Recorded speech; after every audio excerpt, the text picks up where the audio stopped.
मु श्री रमाकांत राव सरकारी संयुक्त उच्च प्राथमिक विद्यालय मंगुलेर प्रधान शिक्षक। मु 2014 मसीह एठारे योगदान कली। ये विद्यालय को उन्नति करने यथासाध्य चेष्टा करिछि। ये विद्यालय आज पेंडल टी तैयारी होता 1.5 लाख टका विनिमय एक पेंडल तैयारी होता उद्घाटन करने आमर बीआरसीसी श्रीयुक्त आपट सार, सीआरसीसी आमर परमेश्वर पुष्टि सार एवं सरपंच सत्यभामा धल महोदय, पीएस मेंबर निरूपमा राउत महोदय आम गण में उपस्थित अच्छा।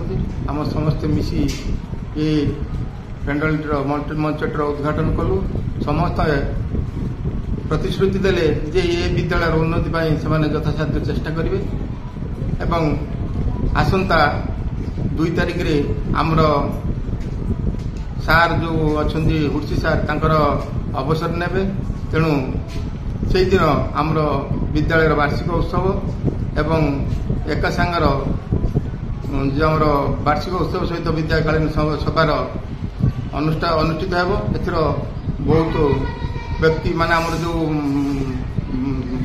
अतिथि मानू डकाଯିव एवं भल भाव तांकर विदायकालीन उत्सवटी को पालन करूँ। मु हरेकृष्ण परिडा ग्राम मंगुली संयुक्त विद्यालय सभापति मत 3 वर्ष चयन करा विद्यालय एक भग्न स्थिति पलटि जाइतिला।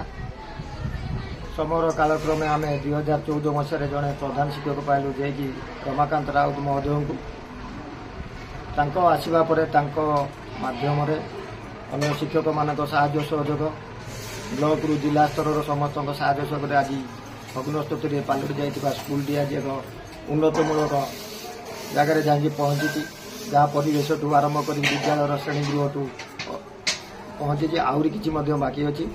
आज सम्मानित अतिथि block BO panchayat sarpanch PS member समस्त को आम आज एक पेंडल इनोग्रेशन डाकू जहाँकि 1.5 लाख टंका देते आमको पेंडल टी या इनोग्रेशन कलु एवं आगामी दिन में से आउ कि साहाय्य सहायता मागुचु। ब्लॉक जिलू ब्लॉक पर्यंत समस्त साहाय्य अनुभूति मिले आम आगू ए स्कूल टी एक पारदर्शिक एवं सुंदरमय स्कूल टी बनवाई एवं आगामी 2 तारिख रे आउ गोटे कार्यक्रम आम विद्यालय आम आरंभ करने को जाऊँ।